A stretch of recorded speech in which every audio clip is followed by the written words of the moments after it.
Bonjour à tous. Deuxième vidéo de la journée. Donc, comme promis, je vais faire une vidéo sur l'intermarket analysis. Ok. Le vrai. Parce qu'on peut trouver sur YouTube. Enfin, chez certaines. Ok. Donc, bon, premièrement, je vais pas regarder de A à Z sa vidéo.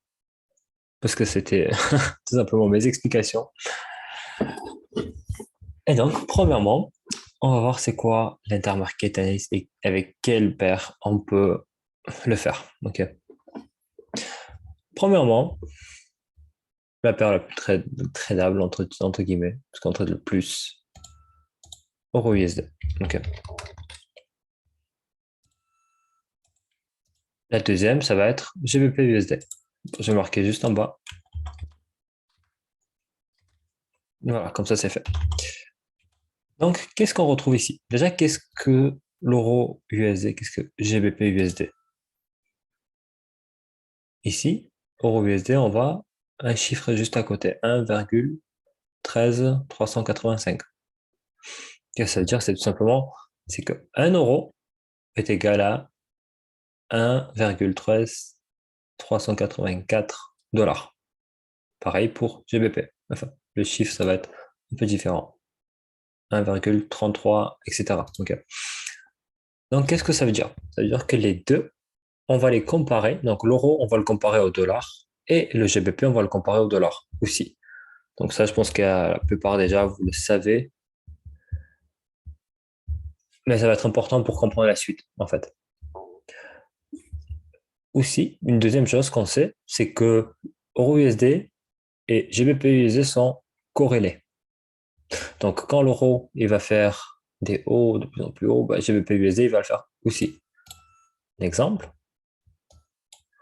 price action d'hier, donc on avait cette chute là et cette chute là sur le GBP. Donc, ça c'est l'euro et ça c'est le GBP. Je vais faire ça. Je vais le mettre là, comme ça vous pouvez le voir. Donc, GBP et euro USD. Maintenant, on sait pourquoi ils sont corrélés. Parce que les deux sont comparés au dollar. Ici. Donc, qu'est-ce qu'on peut trouver comme perte de devise ici? Première, c'est l'euro. Deuxièmement, c'est GBP. Et troisièmement, c'est le dollar.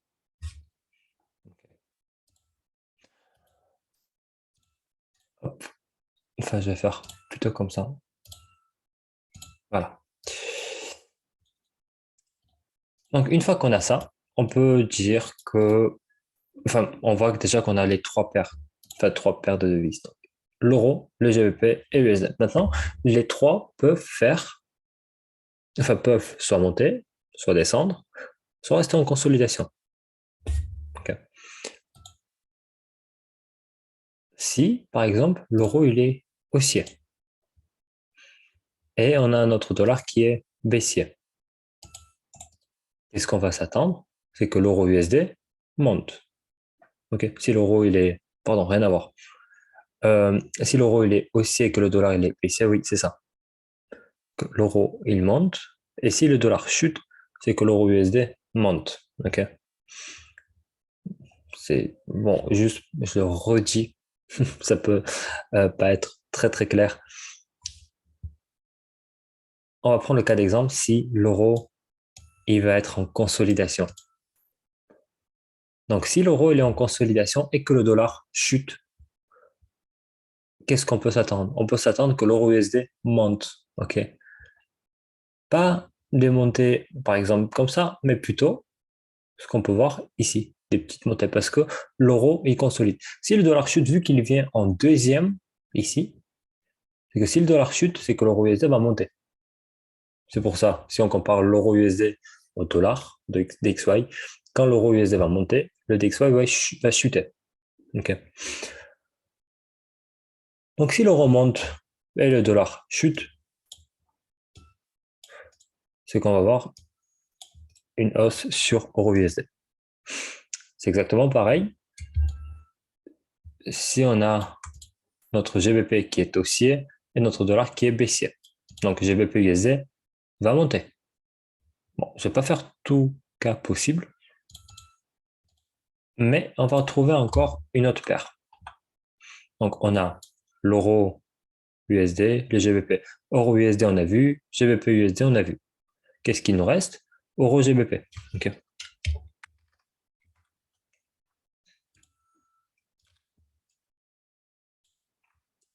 Voilà. Maintenant, qu'est-ce qu'on peut faire avec Euro GBP? Si on fait la même analyse, si l'euro monte, le GBP monte et le dollar chute. Donc, on a vu ce qui se passe euro USD, GBP USD. Maintenant, on va voir ce qui se passe chez euro GBP. Si l'euro, il monte, si le GBP, il monte, est-ce que l'euro GBP va monter? Bon, on peut dire oui, parce que l'euro, il est haussier. Ouais, mais GBP, il est haussier aussi. OK. Donc, dans ce cas-là, qu'est-ce qui se passe? Tout simplement, euro GBP va être en consolidation. Bon, quand je dis une consolidation, c'est pas qu'il va pas du tout bouger, mais aller prendre un high, se retourner, prendre un low, se retourner, reprendre un high, etc., etc. Ou il peut monter petit à petit. De toute façon, on va revoir l'euro GBP, ce qu'il fait d'habitude. OK. Et donc maintenant, qu'est-ce qu'on peut dire? Qu'est-ce qu'on peut conclure et qu'est-ce qu'on peut aller trader? Premièrement, c'est dans les différents cas, si on a euro et GBP qui sont pas dans le même sens. Ici. Donc là, on a GBP qui est baissier, le dollar qui est baissier. À quoi on peut s'attendre sur GBP USD? Les deux sont dans le même sens, donc il peut consolider.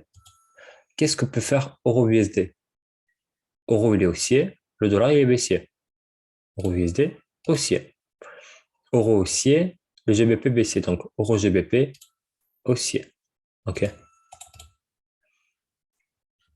Les trois, ils peuvent pas monter en même temps, descendre en même temps, ni trop rester en consolidation. OK.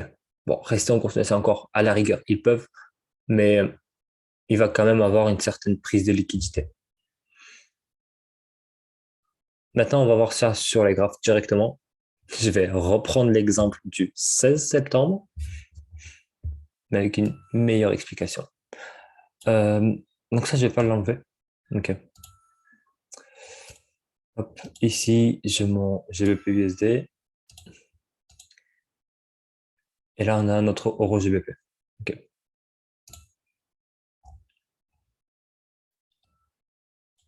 Hop, donc on va aller le 16 septembre ici. Ici, je vais juste le mettre en replay pour pas le perdre à chaque fois.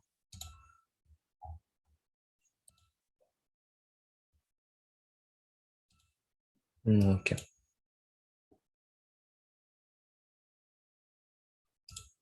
Hop. Et ici. Donc là, qu'est-ce qu'on a premièrement? On a un high sur l'euro et qu'on retrouve ce même high sur le GBP. Et qu'on avait un ancien high qui font un des relatifs equal high. OK. Donc le high ici et l'autre high qui était plus haut ici. C'est pas vraiment des relatifs equal high. OK. On a eu du mouvement entre temps. Là, même s'il y a eu du mouvement, le prix est quasiment revenu au plus haut. Donc, qu'est-ce que ça peut faire? Une liquidité à prendre, OK? Du buy-side liquidity. Si on a un time frame, on est baissier. Parce que c'est l'analyse qu'il faut faire avant d'aller chercher laquelle va être plus forte. Parce que si tu sais pas, tu n'as pas fait d'analyse sur la higher time frame, tu peux voir autant de fois que tu veux, ce qui est plus fort ou plus faible, tu vas pas pouvoir trader ça. OK? Tu vas juste te perdre. Le high ici, on est venu très proche, ici, là, et là. Et le prix est venu chercher, le GBP-USD est venu chercher les plus hauts. Euro-USD n'est pas venu chercher le plus haut. Qu'est-ce qui vient chercher Euro-USD ici? FG plus CTOB. Je trace l'OB juste là. J'enlève les mèches. Hop, parfait. Ok. Je vais utiliser le venu chercher le plus haut et le prix à rejeter. Donc, qu'est-ce qu'on avait ici? On avait tout simplement à ce moment-là GBP qui était plus fort que l'euro. Ok. Parce que l'euro n'a pas réussi à faire un plus haut, alors que GBP-USD a réussi à faire un plus haut. Et donc, si euro est plus faible, euro GBP, il chute. Parfait. En laissant euro GBP a laissé des équal low à ce moment-là. Et le prix rejette. Ok. Qu'est-ce que c'est ça? C'est un OB. Juste là. Le plus bas, la FVG et l'ouverture. Ça, ce qu'on va appeler une SMT divergence. Bon, la personne du coup qui a partagé ou essayé de partager ce que j'avais fait en mentorship, peut-être ne connaît pas vraiment ce terme et sait pas comment trader avec. La SMT divergence, on va pas essayer de le trader ici. Ok. La SMT divergence, on va essayer de le trader sur un breaker, un multiplication ou un FVG. En fait, une fois qu'on a la SMT divergence, c'est juste après qu'on va aller essayer de se positionner dans le marché. Et aussi, aujourd'hui, on est le 2 décembre, 13h30, heure de Paris, ou 7h30 New York. Cet exemple-là, le prix se plus haut juste ici, je l'avais envoyé avant que le prix vienne là. Et je vais le renvoyer dans le canal public. Ok, Telegram. À la fin de la vidéo, je le renvoie. Ok. Donc, on a eu notre SMT divergence. Le prix a cassé plus bas. Donc, à partir de ce moment-là, on est intéressé pour vendre les deux. Parce que notre dollar, on a un frame, il était haussier.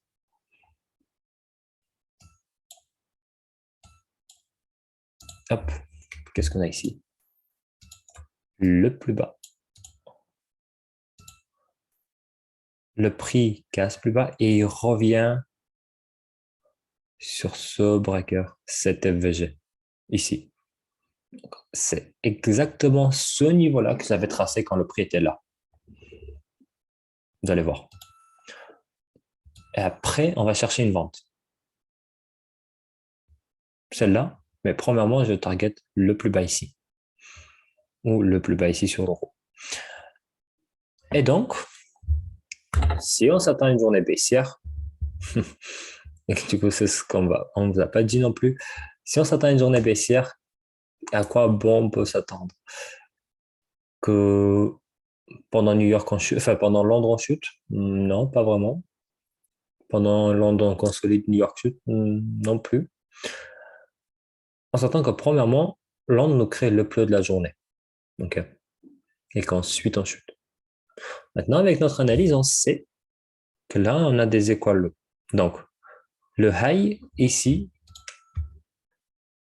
on vient prendre à 7 heures, début de New York Open. Ok, c'est pas juste un high qu'on est venu prendre. Non, c'est un high qu'on a pris sur l'OB, mais surtout début de New York. Le prix casse plus bas, tout petit FVG qu'on vient là-dedans. Et donc on s'attend à une chute ici. On a pris les équal low. Donc l'euro, jusqu'à ce moment-là, était baissier, donc était plus faible que le GBP. Une fois c'est plus bas prix, c'est à partir de ce moment-là qu'on va s'attendre que le GBP USD chute. On a notre London Open Kill Zone qui commence ici. Le prix chute. OK.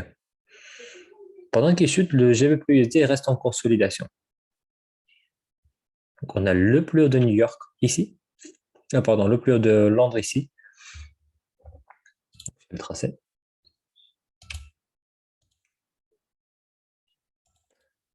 Et on vient chercher ce plus haut. Donc GBP USD il était haussier. Donc GBP on va dire qu'il est haussier, il est plus fort jusqu'à quelle heure il est? 7 heures. New York Open. Quelle heure il était là? 7 heures. Coïncidence, peut-être. On vient chercher.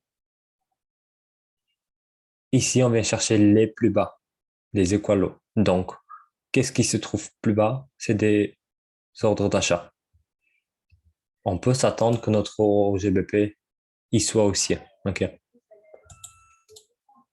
Et quand c'est fait, enfin, quand on est là, surtout avec le temps, donc il est 7 heures, on peut s'attendre à un reversal. Le plus haut prix, on peut s'attendre à un reversal.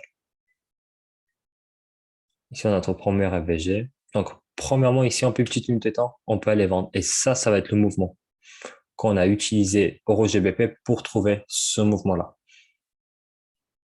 Et en utilisant notre SMT divergence, on peut aller trouver ce mouvement-là. C'est pas pareil. C'est pas une seule chose. Vous voyez combien de trucs on a vu? Intermarket analyse, SMT divergence, les kill zones, ici, ici, buy side liquidity, sell side liquidity. Et c'est ça qu'il faut comprendre. Parce que si on vous drop juste une vidéo de mon coaching ou autre chose, vous n'allez pas comprendre grand-chose. OK? Parce que si on s'attend à une journée baissière, on ne sait pas vraiment à quoi on peut s'attendre. C'est pas tout le temps que London va créer le peu de la journée sur une journée baissière. C'est pas tout le temps que New York, on va voir la continuation de New York. Enfin, New York, on va voir la continuation de Londres. OK? Et quand est-ce que c'est London Close qui va jouer un rôle? J'ai vu une autre vidéo sur un mec qui essaie de traduire ICT et qui disait, ben, je déconseille de trader London Close. C'est parce que tu sais pas le trader. Tu sais pas l'utiliser. OK? Tu sais pas quand est-ce qu'on va trader London Close. Avant même que la journée commence et que peu importe ce qu'on a fait dans la journée, London Close, on va voir tel ou tel mouvement. OK? Et les gens pensent qu'en mettant des vidéos comme ça sur YouTube, ils vont aider des gens, alors que non, pas du tout, du tout, du tout, du tout. OK? Parce que j'ai vu personne, même ceux qui ont trouvé le mentorship d'ICT sur Internet, ils s'en sortent pas avec. OK? Parce que c'est pas juste en regardant même le mentorship complet qu'on va comprendre quoi que ce soit. Donc il faut quelque chose derrière.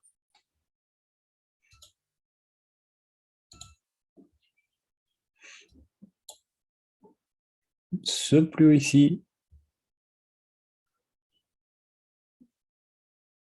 hop, et le plus ici, vous voyez? Oh, c'est notre SMT divergence. Et qu'est-ce qu'on a ensuite? Poum.